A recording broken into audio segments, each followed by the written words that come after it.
Ibu dosen dan guru pabong penguji yang saya hormati, perkenalkan, saya Suci Nur Amalia, mahasiswa PPG dalam jabatan kategori 2 tahun 2022, Prodi Pendidikan Bahasa Indonesia, Universitas PGRI Semarang. Pada hari ini, Selasa 13 Desember 2022, saya akan melaksanakan praktik mengajar dalam rangka uji kinerja PPG dalam jabatan kategori 2 tahun 2022 di unit kerja saya, SMA Negeri 2 Brebes, Kabupaten Brebes, Provinsi Jawa Tengah. Terima kasih. Wassalamualaikum warahmatullahi wabarakatuh.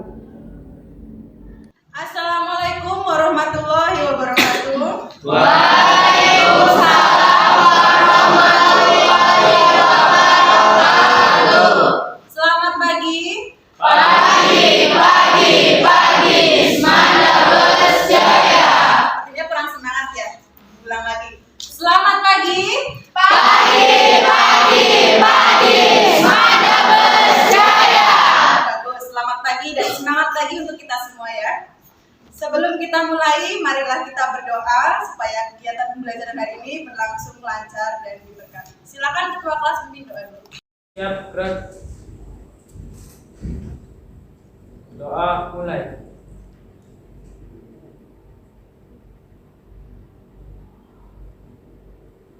Selesai. Hari ini ada yang tidak masuk? Ada. Siapa? Ilya Nur Azizah sama Dunia. Ilya Nur Azizah. Ada keterangannya tidak? Kayaknya ada suratnya Ada. tapi Ada. Sakit. Ilya Nur Azizah. Terus satu lagi siapa tadi? Dunia. Winia. Keterangannya apa? Tidak ada keterangan. Baik. Iya. Ada dua yang tidak hadir ya. Ya. Kita doakan bagi teman kita yang sakit semoga cepat diberi kesembuhan. Dan yang tidak berangkat tanpa keterangan jangan kita tiru ya. Ketika kita tidak berangkat kita harus mengirimkan surat, memberikan pemberitahuan kepada sekolah ya. Jadi tidak dialpa seperti itu. Sudah siap untuk mengikuti pelajaran hari ini? Sebelum kita mulai pembelajaran, silakan kalian lihat di sekeliling kalian di bawah, kemudian di laci apakah ada sampah. Kalau ada sampah silakan buang dulu di luar kelas. Silakan dicek dulu lingkungannya. Oh tidak ada. Baik. Bagus, berarti kelas 10-8 kelas yang menjaga kebersihan ya. Semoga juga seperti itu sampai nanti jam terakhir ya. Baik. Nah selanjutnya kita akan menyaksikan video. Nanti akan Ibu tayangan video motivasi supaya kalian semangat untuk belajar ya. Tapi sebelum itu Ibu sampaikan dulu kata-kata motivasi ya. Berpikir tanpa belajar berbahaya. Kemudian belajar tanpa berpikir Sia-sia. Ada juga ungkapan yang selaras dengan kata-kata tadi yaitu bagaikan menggarami air laut. Ada yang tahu artinya? Kan air laut kan udah asin kan Bu. Itu kalau menggarami lagi Berarti? sia-sia. Iya, betul. Jangan sampai kita melakukan pekerjaan yang Sia-sia. Air laut itu rasanya sudah asin. Jangan sampai kita melakukan pekerjaan menggarami lagi, itu percuma. Sama halnya dengan ini. Kalau kita berpikir tapi kita tidak belajar, ya berbahaya. Kemudian belajar tanpa berpikir juga sia-sia. Jadi kita manfaatkan, kita maksimalkan, kita belajar di sekolah ya benar-benar kita mencari ilmu. Sekarang Ibu tayangkan video motivasi. Silakan kalian simak dulu, kemudian nanti Ibu tanyakan terkait isi dari video motivasi tersebut.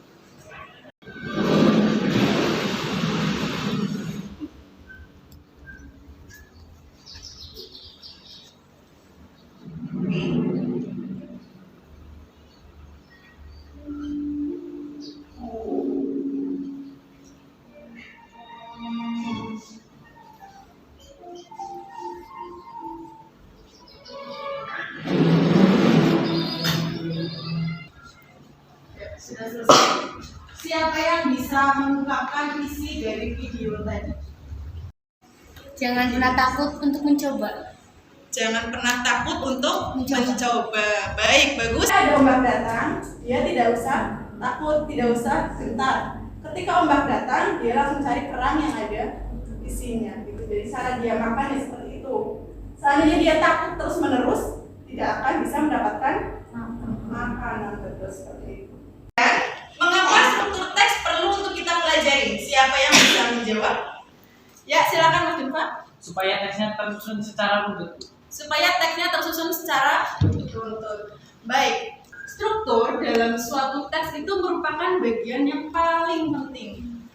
Kalau kita ingat, tiap teks dalam bahasa Indonesia itu pasti memiliki struktur. Struktur itu ibarat kerangka dalam tubuh manusia, ibarat tulang dalam tubuh manusia. Kita contohkan saja tulang belakang ya. Apa jadinya jika seorang tidak memiliki tulang belakang? Tidak bisa berdiri tegak, tidak bisa duduk, dan sulit untuk melakukan aktivitas. Sama, struktur dalam sebuah teks itu merupakan bagian yang penting dan harus ada semuanya. Kalau dalam teks laporan hasil observasi, jika tidak ada pernyataan umumnya, berarti bukan teks laporan hasil observasi. Jika tidak ada deskripsi bagiannya, juga tidak bisa disebut teks laporan hasil observasi. Jadi sangat penting ya. Sekarang, mengapa kita perlu mempelajari kaidah kebahasaan dalam teks laporan hasil observasi? Siapa yang bisa menjawab? Ya, silakan Rahma. Sebagai ciri dari laporan hasil teks observasi. Sebagai ciri. Ya. Baik, tadi kata Rahma, mengapa sih kita perlu mempelajari kaidah kebahasaan? Itu katanya sebagai ciri, betul tidak? Betul. Nah, kaidah kebahasaan itu memang seperti ciri, seperti karakteristik atau identitas dalam sebuah teks. Misalnya nih Bu Suci ya, ciri-cirinya apa? Guru yang berkacamata. Cantik. Cantik, terima kasih ya. Dan memiliki tai lalat di atas bibir. Kalau tidak berkacamata dan tidak memiliki tai lalat di atas bibir, berarti bukan Bu Suci. Sama halnya dengan teks laporan hasil observasi. Kalau tidak memiliki kalimat definisi, tidak memiliki kalimat deskripsi, berarti tidak bisa disebut teks laporan hasil Observasi. Nah, sampai sini sudah paham? Sudah. Selanjutnya, ada dua tujuan pembelajaran yang akan kita capai hari ini. Yang pertama yaitu kalian akan mampu menganalisis struktur dan kaidah kebahasaan dalam teks laporan hasil Observasi. Ini untuk yang pengetahuannya. Dan yang keterampilannya, nanti kalian dapat mempresentasikan hasil analisis kalian tentang struktur dan kaidah kebahasaan dengan baik dan tepat. Selanjutnya ada manfaat pembelajaran di pembelajaran hari ini. Yang pertama adalah peserta didik dapat memahami bahwa semua jenis teks memiliki struktur dan kaidah kebahasaan yang spesifik. Jadi antara teks yang satu dengan teks yang lain itu memiliki struktur dan kaidah bahasaan yang berbeda spesifik.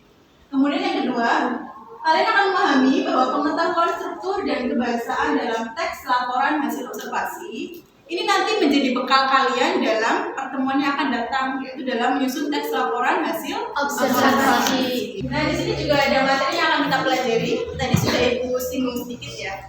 Materi yang pertama adalah struktur teks laporan hasil observasi, dan yang kedua adalah kaidah kebahasaan. Nah, dua materi ini nanti akan kita analisis. Nanti setelah kita analisis dalam kelompok, akan kita sajikan hasil analisisnya, atau akan kita presentasikan dalam bentuk desain yang kalian inginkan. Bebas desainnya dalam bentuk apa? Boleh PowerPoint, boleh Canva, boleh atau tulisan tangan yang seni itu ya, seperti Instagram juga boleh, bebas. Nanti kalian sajikan analisisnya dalam presentasi dan bentuk yang beragam. Selanjutnya ada kesepakatan kelas yang Ibu ingin kalian sepakati bersama. Yang pertama adalah peserta didik dilarang gaduh atau sibuk sendiri. Bisa tidak? Bisa. Nah, selanjutnya kita coba evaluasi kemampuan awal kalian dalam memahami struktur dan kaidah kebahasaan teks laporan hasil observasi. Nah, kalau sekarang boleh kalian buka gawai kalian ya, karena kita akan mengerjakan soal evaluasi. Silakan diambil gawainya, kemudian kalian pindai kode ini.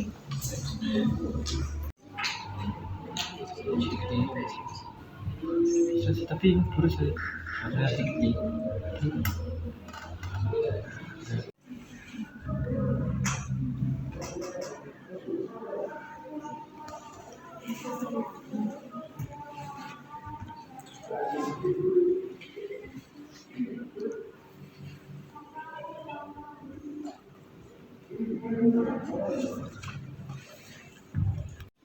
tadi kalian sudah mengerjakan pretest ya.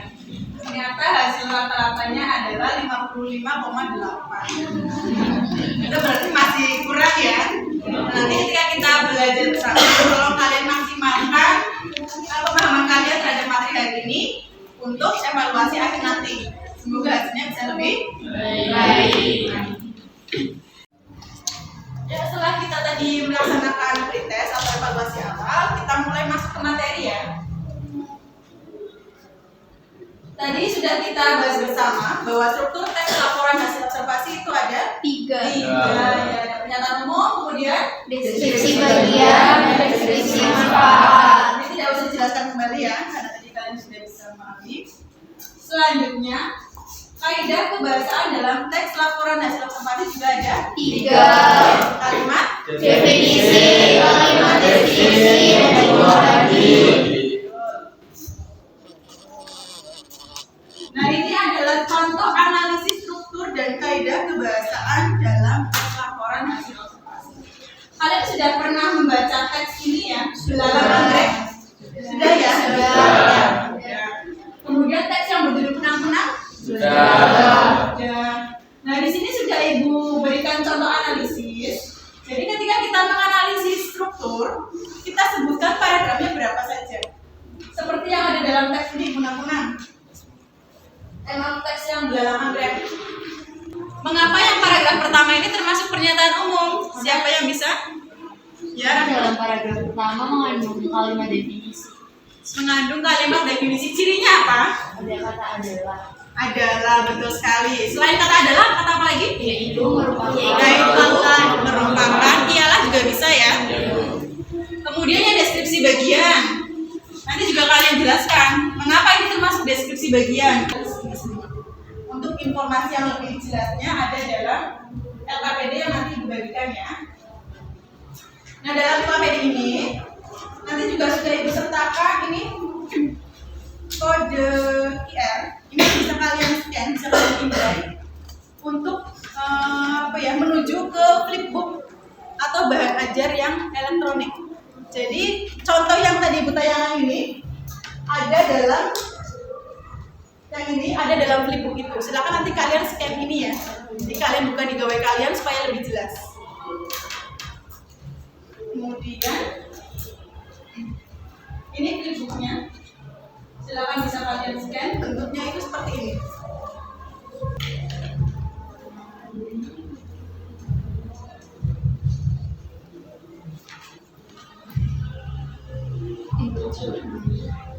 Nah, ini nanti bisa kalian pindah dari sini ya. Tampilannya sama, nanti tampilannya seperti itu.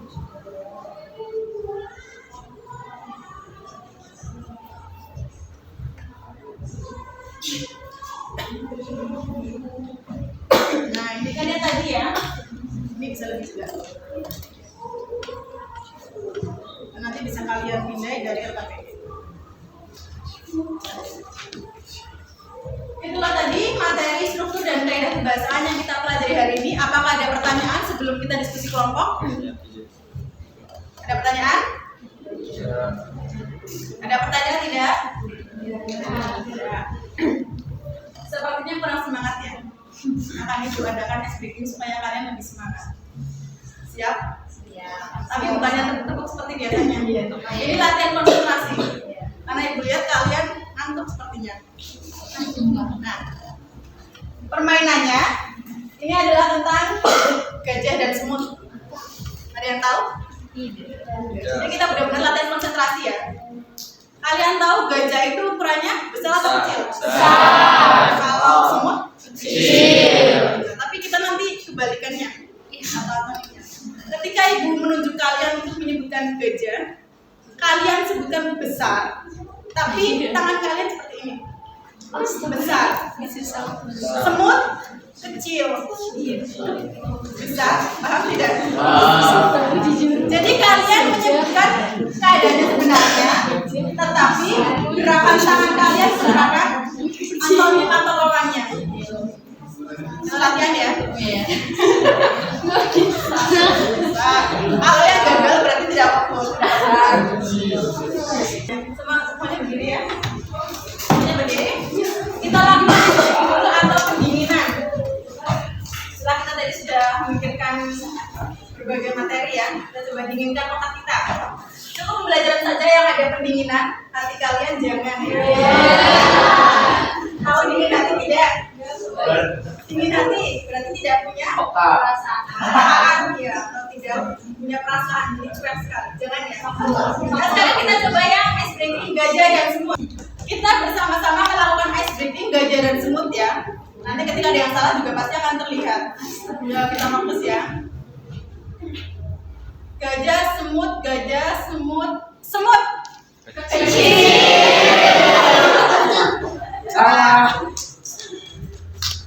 Gajah, semut, gajah. Besar. Ya, benar semuanya. Gajah, semut, gajah. Besar. Ya. Gajah, semut, gajah, semut. Kecil. Ya sudah, terima kasih.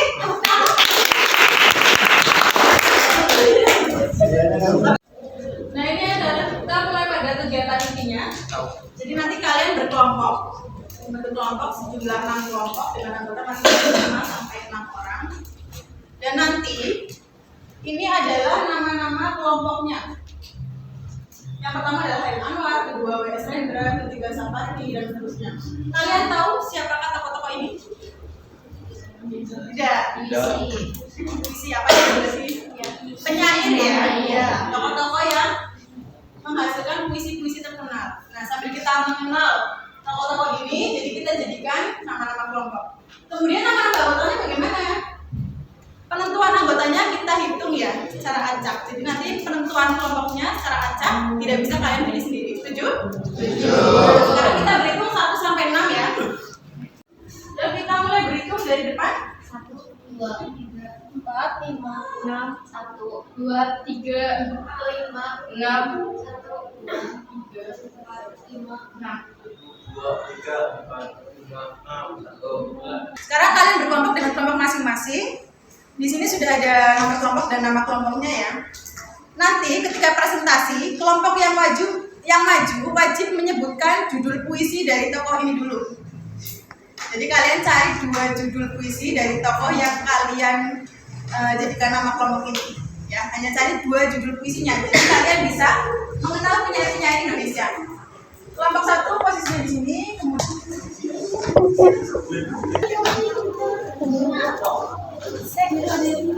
Ini silakan kami diisi. Silakan diisi KPD-nya dan juga nanti kalau sudah selesai menganalisis kalian buat tampilannya ya yang akan dipresentasikan.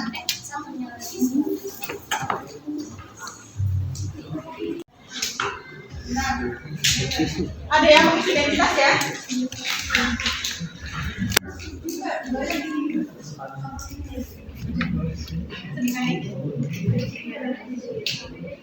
Bekerja sama, jangan yang satu kerja yang lain sama ya.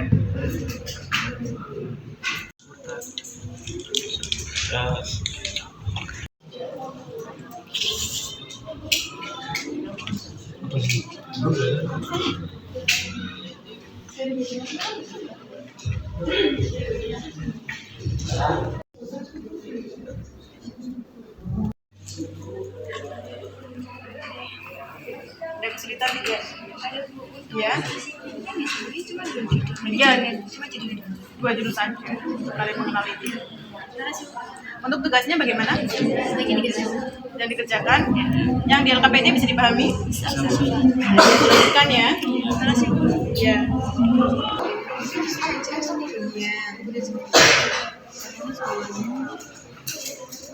Ya betul, berarti ini sudah semua ya. Ya sudah 15 menit berlalu, waktunya tinggal 5 menit lagi ya. Setelah itu kita presentasikan. Sudah ada 6 kelompok yang masuk. Ayo sekarang semua alat tulis diletakkan, gawainya juga diletakkan. Hitungan mundur 3, 2, 1 ya. Nanti kalian angkat tangan dan letakkan semua alat tulis. Kita siap-siap untuk presentasi. Ibu mulai hitung mundur 3, 2, 1. Angkat tangannya, katakan selesai. Ya, tepuk tangan untuk kita semua. Assalamualaikum warahmatullahi wabarakatuh.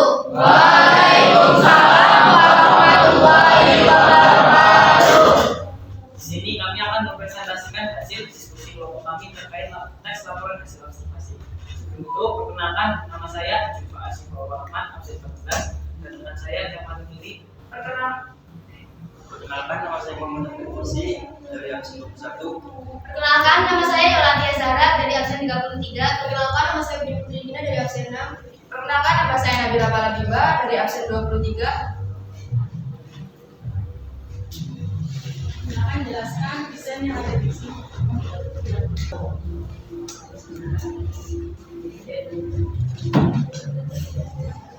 Jadi dari kelompok kami ada analisis struktur dan kaidah kebahasaan teks laporan hasil observasi yang berjudul Museum Situs Semedo. Nah, di pertama-tama ada pernyataan umum di sini. Pernyataan umumnya berisi paragraf pertama ya. Jadi di sini itu termasuk pernyataan umum atau definisi karena menggunakan formula atau kata merupakan. Yang ketiga, deskripsi manfaat dari paragraf 7. Berisi manfaat dari adanya museum. Selain itu, juga ditemukan kesimpulan lainnya, seperti kesimpulan tulangan rahang bawah, juga ada fosil gigi, primata besar sejenis gigian Pithecus atau kingkong. Silakan satu. Perkenalkan, nama saya Zainal Aulia Putri dari kelompok 6. Di sini saya ingin memberikan tanggapan. Coba dibuka lagi yang kata-kata Ibu Handinya. Ada Ibu Handi di kata sebelah, seharusnya itu bukan kata Ibu Handi, melainkan kata depan di. Kemudian kata dibangun itu seharusnya penulisannya dirangkai agar menjadi kata Ibu Handi. Oh iya, maaf kami tertukar. Terima kasih atas masukannya Mbak Jigar. Bukan bertanya, ini kami berdiri orang yang bermaaf. Assalamualaikum Warahmatullahi wabarakatuh. Waalaikumsalam warahmatullahi wabarakatuh. Beri tepuk tangan.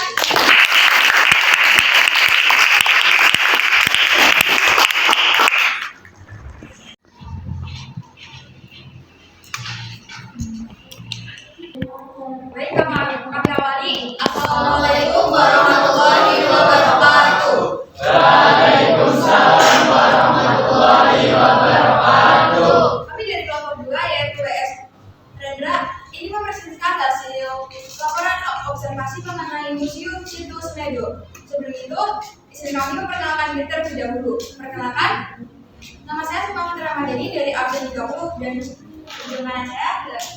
Perkenalkan saya Rahma Aulia absen 27. Perkenalkan nama saya Fitri Salbila Zandra dari absen 12. Perkenalkan, nama saya Haji Surya Putra Utama, absen 2. Perkenalkan, nama saya Dimas Aditya dari absen 8. Nah, di sini kita akan menganalisis apa itu struktur dari Museum Situs Semedo. Nah, jadi Struktur analisis teks LHO adalah pernyataan umum paragraf pertama yang berisi pengertian definisi dari Semedo. Pertama itu ada kalimat definisi. Semedo merupakan nama desa sekaligus perbukitan yang menyatu dengan gunungan Serayu Utara di kecepatan 30 km di sebelah timur kota Serawi atau 20 km dari Seradak di Kabupaten Tegal. Jadi itu adalah analisis menurut kelompok kami akan membuka 2 pertanyaan. Kan ada yang ditanyakan? Perkenalkan, nama saya Hamzah Tegar Fakih, absen 16 dari kelompok 6. Dari kelompok WSTK pada struktur deskripsi bagian dan deskripsi manfaat itu hanya tercantum paragraf saja.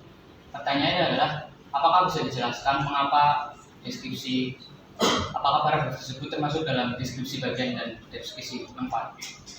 Ya, baik. Saya akan menjelaskan museum tersebut, kapan dibangunnya museum tersebut, dan lokasi penemuan museum tersebut. Dan deskripsi manfaat akan dibacakan oleh teman saya, yaitu Adi. Ya. Deskripsi manfaat terdapat pada paragraf 7 yang berisikan manfaat dari Museum Situs Semedo, yaitu sebagai pusat ilmu pengetahuan, informasi, sumber penelitian, dan objek wisata. Apakah sudah cukup jelas? Ya, jelas. Terima kasih. Saya ingin bertanya mengenai nama saya Faradi Maraditya dari kelompok 3. Saya ingin bertanya mengenai desain kanvasnya itu mengapa terpotong seperti itu terlihat sedikit mengganggu saya. Coba dibesar nggak? Beda kelas. Ini ya? Iya. Ya, siapa yang mau jawab? Coba pegangin dulu. Jadi pas kita desain kanva, pas mau disentuh ternyata ada parlemen yang berbayar. Jadi solusi kita dengan tangkap layar. Cukup jelas. Seperti itu ya. Ya. Cukup bagus ini. Terima kasih, makasih.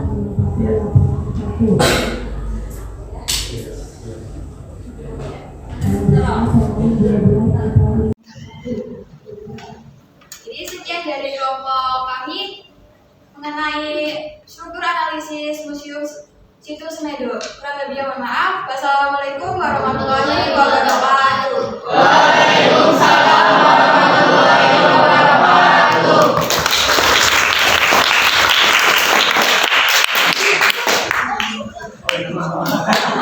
Terima kasih untuk semua kelompok yang sudah mempresentasikan ya. Kita ulas sebentar hasil dari presentasi kelompok yang keempat tadi.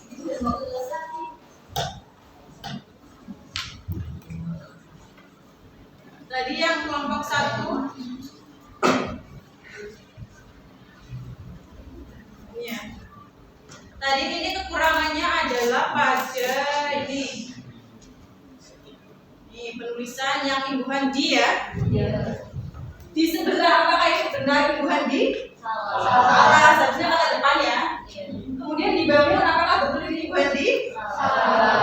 Betul, seharusnya betul. Tapi iya, penulisannya yang salah ya. Ini yang perlu dikoreksi. Kemudian kalau dari kelompok WS Rendra, tadi komentarnya adalah ini yang pertama.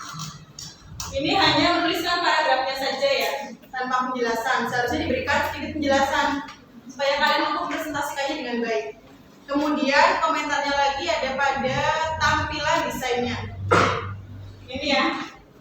Memang kalau di Canva itu ada beberapa elemen yang berbayar. Jadi ketika kita akan mengunduh ternyata berbayar. Jadi solusinya ya menggunakan tangkap layar salah satu solusinya. Jadi kelompok 2 meskipun ada kendala tapi tetap bisa menyelesaikan tugasnya dengan baik. Bagus ya. Nah itu tadi hasil diskusi dari semua kelompok yang maju. Untuk selanjutnya, nah tadi kita sudah membahas bersama materi analisis struktur dan kaidah kebahasaan dalam teks laporan hasil observasi. Seperti biasa kita ada evaluasi akhir ya. Kalau tadi di awal ada post test, sekarang di awal ada pretest, sekarang kita di akhir ada post test. Harapannya nanti pengetahuan kalian akan meningkat. Tadi yang di awal ada 55, sekian, semoga nanti bisa meningkat jadi 100% harapannya. Betul ya? Silakan kalian pindahin kode yang ada di depan.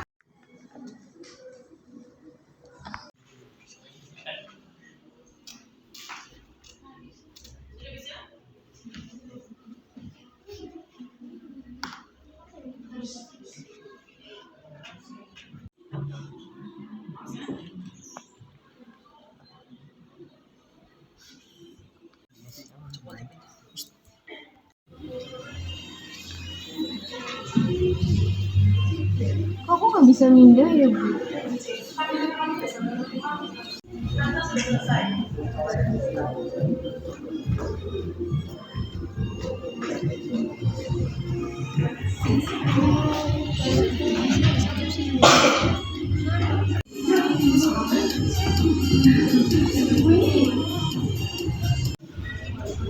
Ya,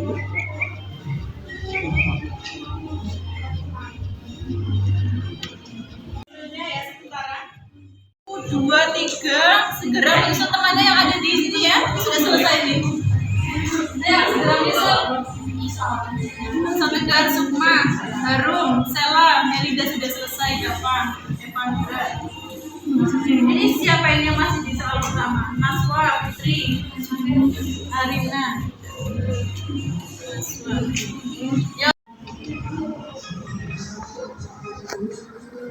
Yo, 1 menit lagi. Waktunya sudah selesai ya untuk evaluasi akhir. Kita lihat hasilnya.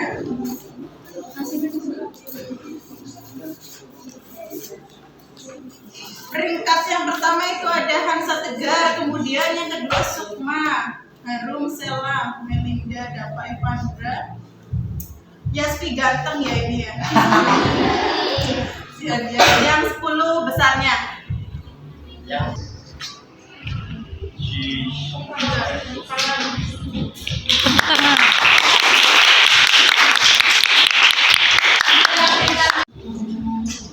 Dan poinnya itu di sini adalah 80 ya. Ini tidak terlihat di sini.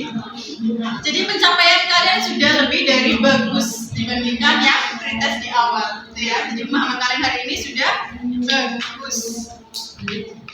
Nah, sekarang kita lanjutkan.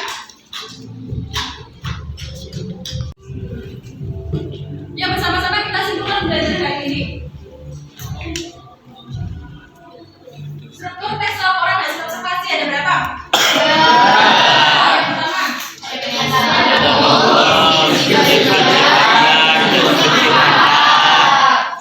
Untuk kemudian yang kedua adalah kaidah kebahasaan dalam teks laporan hasil observasi. Yang pertama ada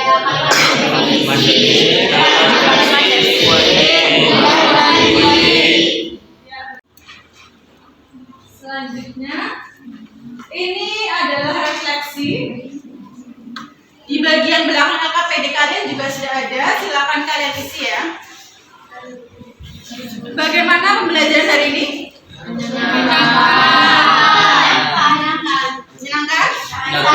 Menyenangkan? Baik. Materi apa yang kalian dapatkan hari ini? Materinya? Struktur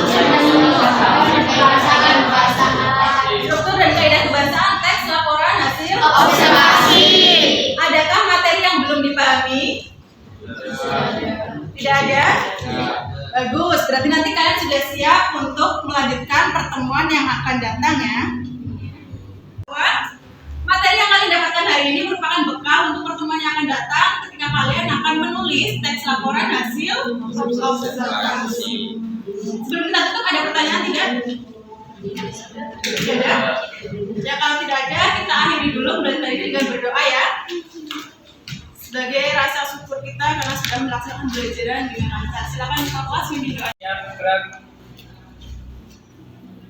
Berdoa mulai.